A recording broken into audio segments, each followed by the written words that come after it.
फिर से मैं आप सभी का अपने वीडियो लेक्चर में स्वागत करता हूं। आज मैं लेके आया हूं आप सबके लिए विश्व के भूगोल का पार्ट 4।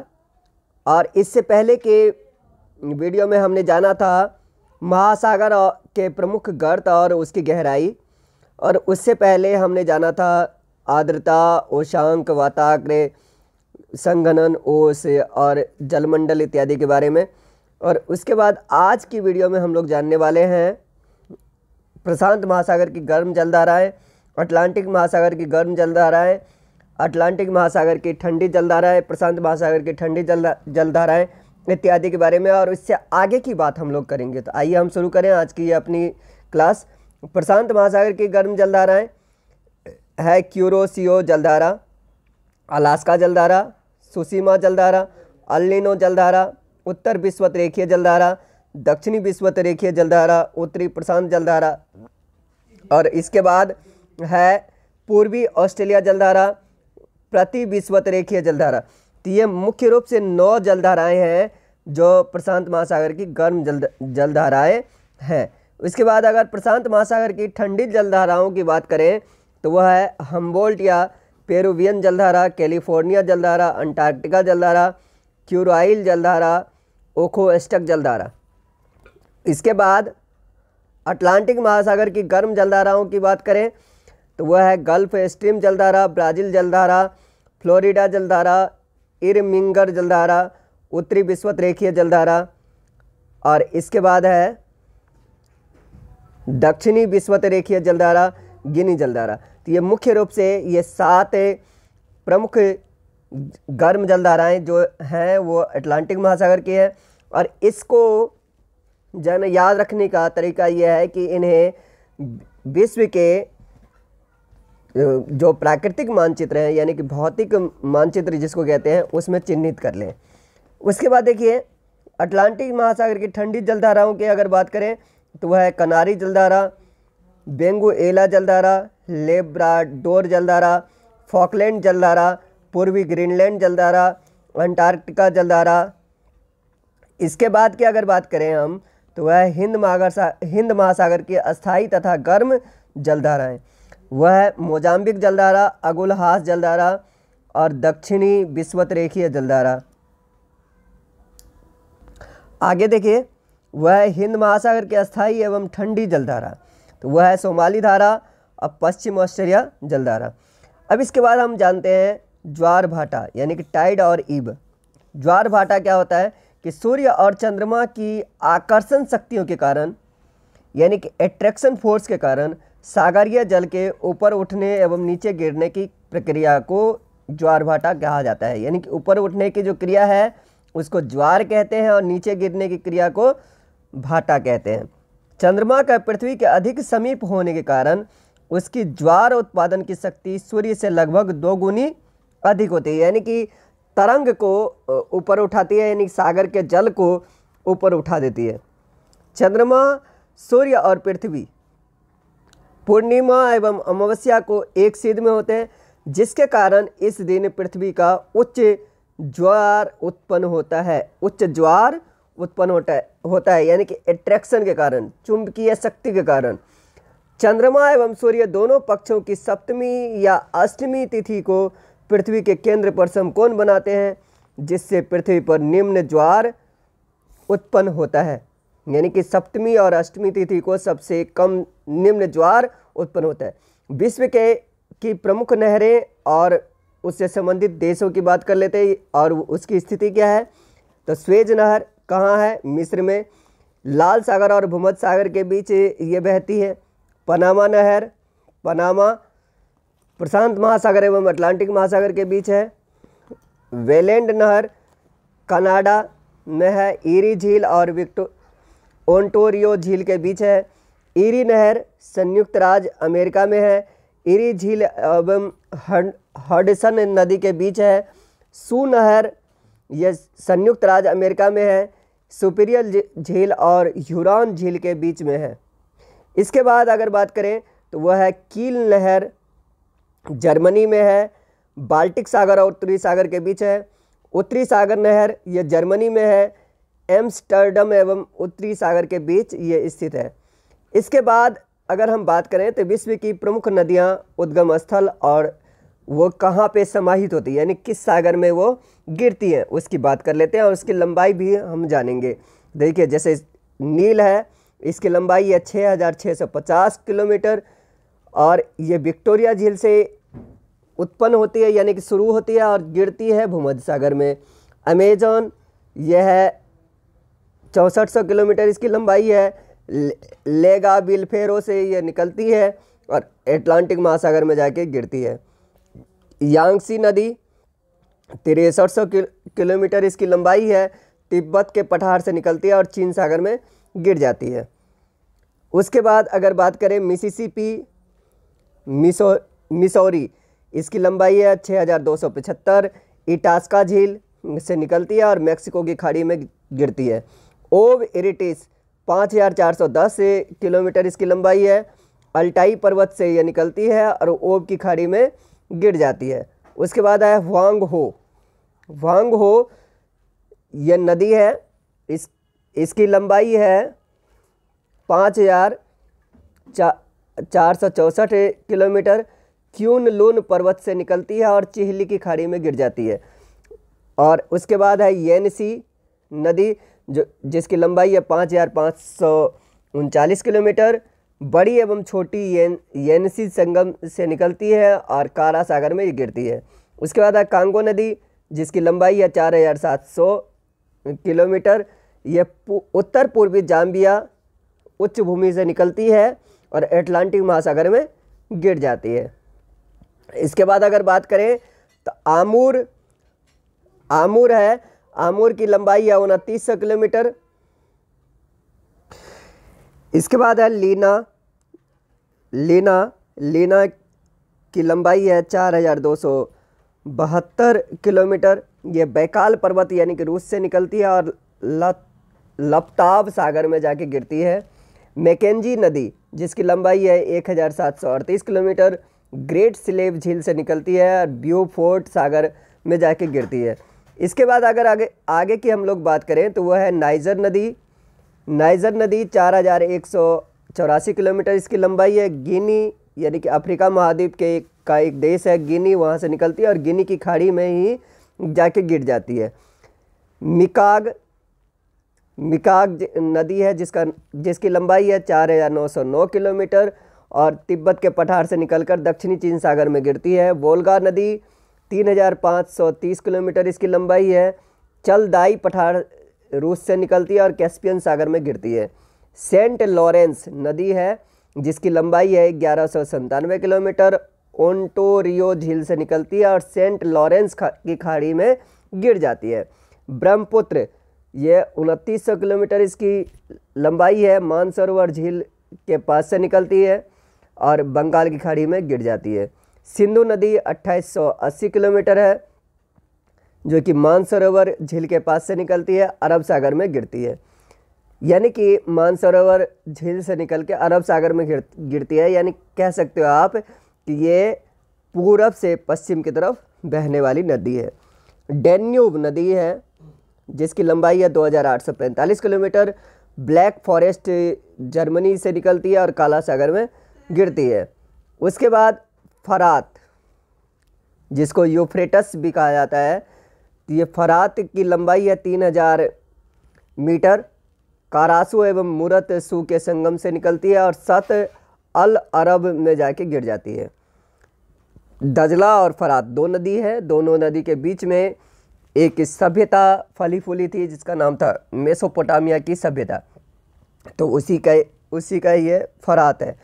इसके बाद है डार्लिंग नदी जिसकी लंबाई है 1472 kilometre, great dividing range Australia से निकलती है और मर्रे नदी में जाके मिल जाती है। मर्रे नदी की अगर बात करें तो इसकी लंबाई है 2508 किलोमीटर, ऑस्ट्रेलियन आल्प्स से निकलती है और दक्षिणी सागर में जाके गिर जाती है। इसके बाद है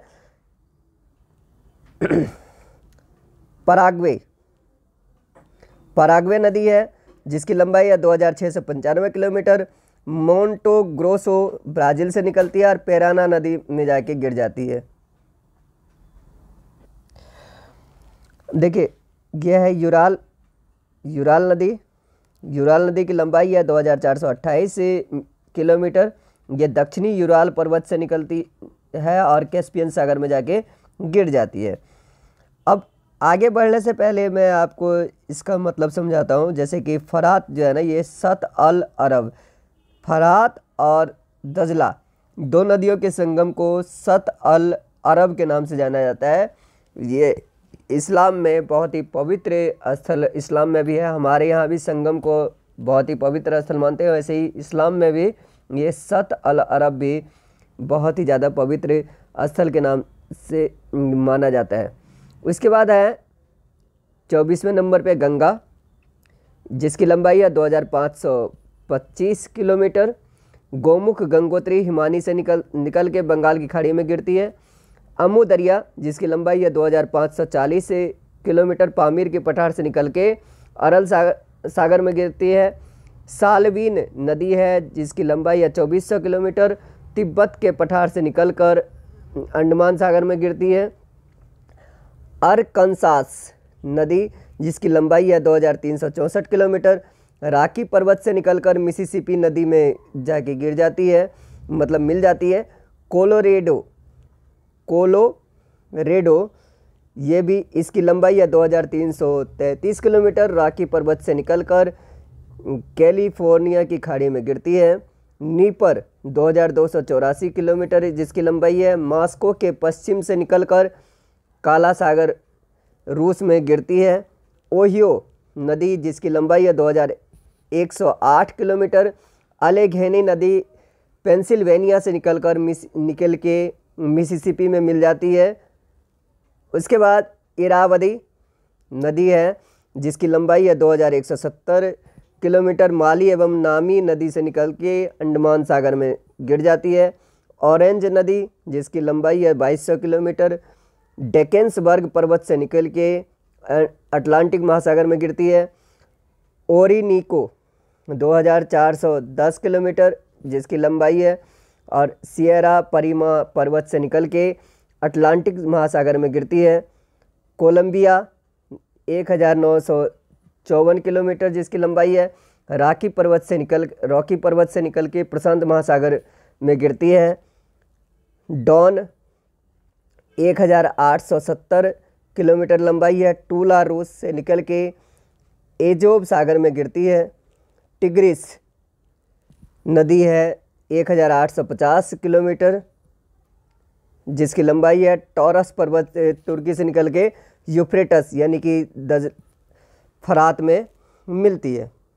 यूफ्रेटस एवं टिग्रिस के संगम के बाद उन्हें सत अल अरब के नाम से जाना जाता है। उसके बाद है विश्व के प्रमुख जल डमरू मध्य और उससे संबंधित सागर। जल डमरू मध्य उसको कहते हैं जो दो विभिन्न स्थलीय भाग को मिलाने वाले जल का संकरा भाग होता है, उसको जल डमरू मध्य कहते हैं। जैसे पाक जल डमरू मध्य बंगाल की खाड़ी एवं अरब सागर में है और ये भारत और श्रीलंका को एक दूसरे से अलग करती है। मलक्का जल डमरू मध्य जावा सागर एवं बंगाल की खाड़ी में है, मलाया एवं सुमात्रा को अलग करती है। बेरिंग ये आर्कटिक एवं बेरिंग सागर में है, रूस एवं अलास्का को अलग करता है। फिर उसके बाद अगला है फ्लोरिडा, यूएसए में है ये। फ्लोरिडा जल डमरू मध्य यह अटलांटिक महासागर एवं मैक्सिको की खाड़ी में है। क्यूबा एवं फ्लोरिडा को अलग करता है। डोवर जल डमरू मध्य अटलांटिक महासागर एवं उत्तरी सागर में है, फ्रांस एवं ब्रिटेन को अलग करता है। जिब्राल्टर अटलांटिक महासागर और भूमध्य सागर यूरोप को में है। मोरक्को एवं स्पेन को एक दूसरे से अलग करता है। विश्व की प्रमुख जल संधियाँ, जल संधि यानी कि विभिन्न सागर या महासागर को जोड़ने वाले जो जल का भाग है उसको जल संधि कहते हैं। जैसे कि डोवर ये फ्रांस और इंग्लैंड में स्थित है, उत्तरी सागर और इंग्लिश चैनल को आपस में जोड़ती है। डेविस जल संधि कनाडा और ग्रीनलैंड में है, अटलांटिक महासागर में बेफिन की खाड़ी को जोड़ती है। डेनमार्क ग्रीनलैंड और आइसलैंड में है। ग्रीनलैंड सागर और उत्तरी अटलांटिक महासागर को जोड़ती है। पाक स्ट्रेट भारत और श्रीलंका के बीच है। बंगाल की खाड़ी एवं मन्नार की खाड़ी को आपस में जोड़ती है। इसके बाद अगर बात करें तो वह है मलक्का जल संधि, मलेशिया और इंडोनेशिया को के में स्थित है। दक्षिण चीन सागर और अंडमान सागर को जोड़ती है। हडसन जल संधि कनाडा में है। अटलांटिक महासागर और हडसन की खाड़ी को जोड़ती है।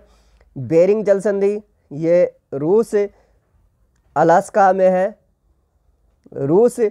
अलास्का में है। अलास्का का वह भाग जो रूस में है, तो बेरिंग जल संधि है वहाँ। चुकुची सागर और बेरिंग सागर को आपस में जोड़ती है।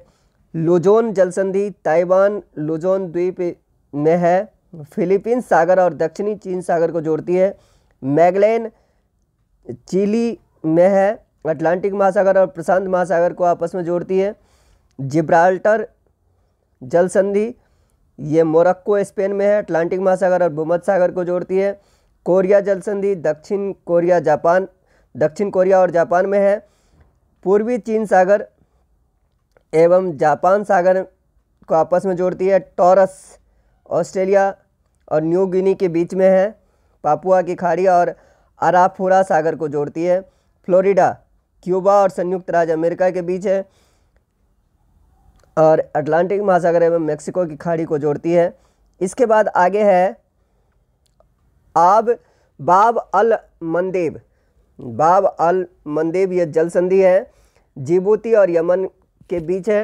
अरब सागर और लाल सागर को जोड़ती है। डार्डलेनीज ये तुर्की में है। एजियन सागर और मरमरा सागर को जोड़ती है। बास जल संधि ऑस्ट्रेलिया में है। दक्षिणी सागर और तस्मान सागर को जोड़ती है। सुसीमा जल संधि जापान एवं दक्षिण कोरिया में है। पूर्वी चीन सागर और जापान सागर को जोड़ती है। बासपोरस तुर्की में है। मरमरा सागर और काला सागर को जोड़ती है। इसके बाद है कुक न्यूजीलैंड उत्तरी एवं दक्षिणी द्वीप में स्थित है। न्यूजीलैंड के उत्तरी और दक्षिणी द्वीप में तस्मान सागर और दक्षिणी प्रशांत महासागर को जोड़ती है। सुगुरु जल संधि जापान में है। प्रशांत महासागर और जापान सागर को आपस में जोड़ती है। सुंडा इंडोनेशिया में है। हिंद महासागर एवं जावा सागर को आपस में जोड़ती है। और उसके बाद है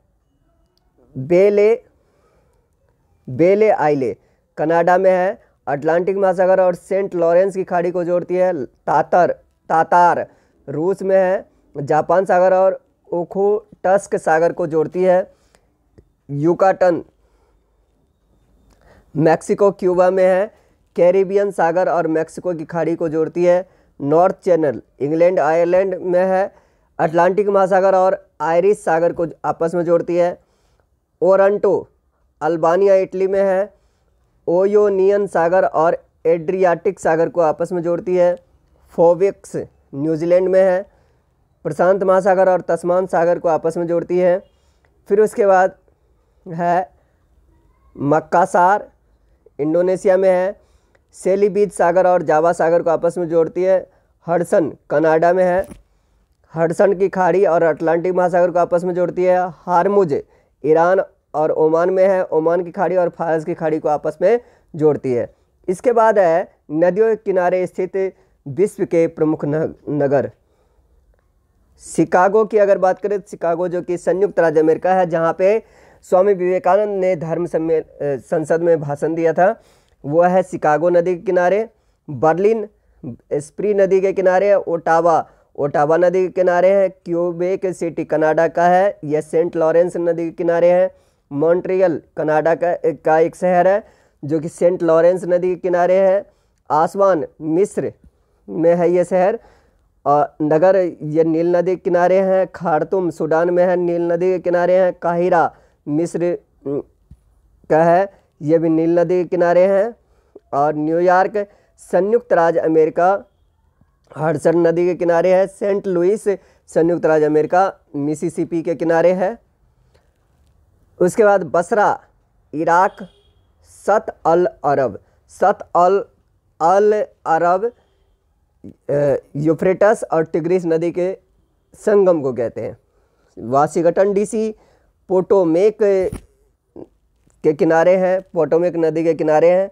वारसा पोलैंड, ये विस्चुला नदी के किनारे हैं। रोम इटली, टाइबर नदी के किनारे हैं। लंदन इंग्लैंड में है, ये टेम्स नदी के किनारे हैं। पेरिस फ्रांस में है, सियाचीन नदी के किनारे हैं। मॉस्को रूस, मस्कवा नदी के किनारे हैं। और उसके बाद है बेलग्रेड जो कि सर्बिया में है, डेन्यूब नदी के किनारे है।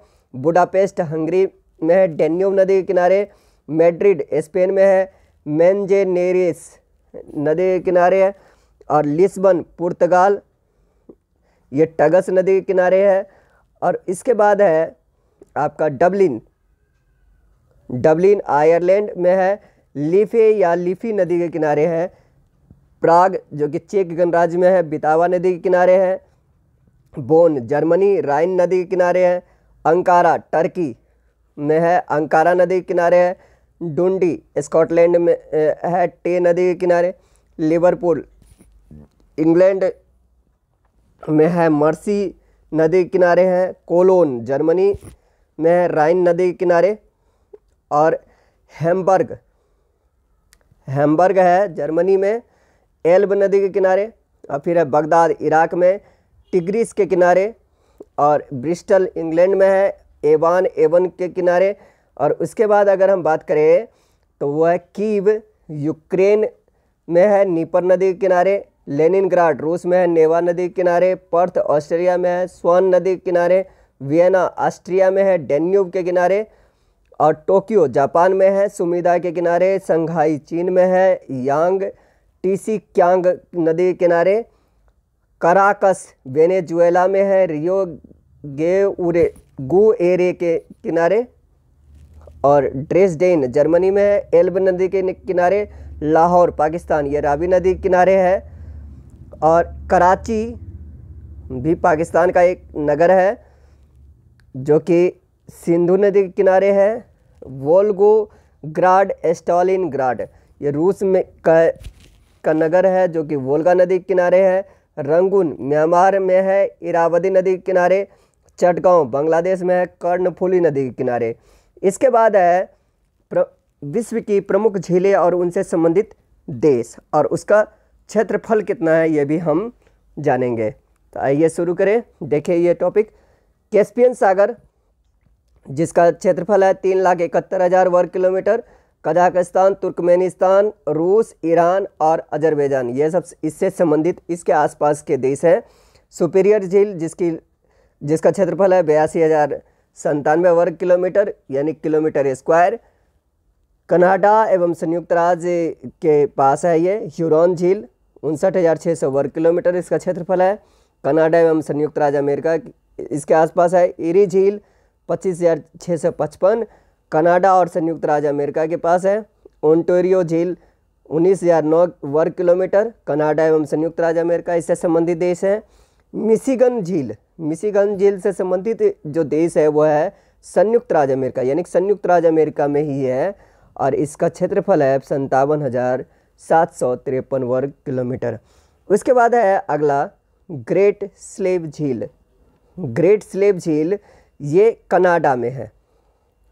देखिए ये 4 झील, ग्रेट स्लेव झील, विनिपेग झील, अथावास्का झील और रेंडियर झील, ये कनाडा में है। और इसका क्षेत्रफल 27,000 वर्ग किलोमीटर, 24,500 वर्ग किलोमीटर, 7,935 वर्ग किलोमीटर और 6,650 किलोमीटर इसका क्षेत्रफल क्रमशः है। यानी कि इसको अगर हम इस तरीके से देखें तो ग्रेट स्लेव झील का क्षेत्रफल है 27,000 वर्ग किलोमीटर, कनाडा का है।